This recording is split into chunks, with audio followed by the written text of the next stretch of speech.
Windows 11's latest update, version 24H2, is more than just an upgrade. It's a foundational step designed to make future updates faster and smoother.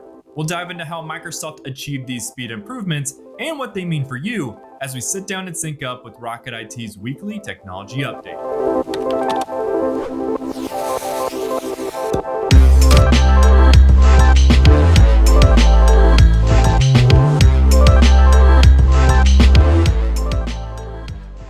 Hello everyone, I'm Chris Swinson, Technology Insider here at Rocket IT, and welcome to Sync Up, your new home for trending technology news. With Windows 11 version 24H2, Microsoft has re-engineered the update process, cutting install times by up to 45% and restart times by nearly 40% on certain systems. It also reduces CPU usage by 25% during updates, so it runs more quietly in the background. With these improvements, businesses should see less downtime and individual users get faster, less disruptive updates.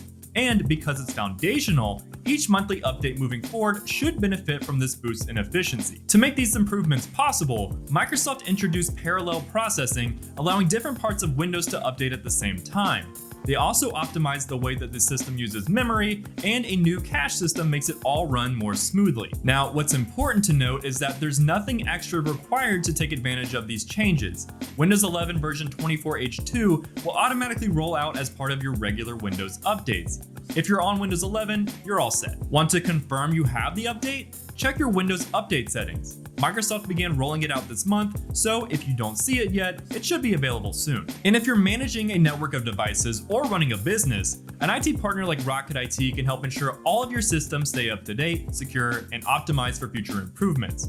For help deploying this newest Windows update and future ones seamlessly across all of your team's devices, contact us using the link in this video's description. And to stay up to date on trending technology news, hit that subscribe button and the bell to catch us on next week's episode of Sync Up with Rocket IT.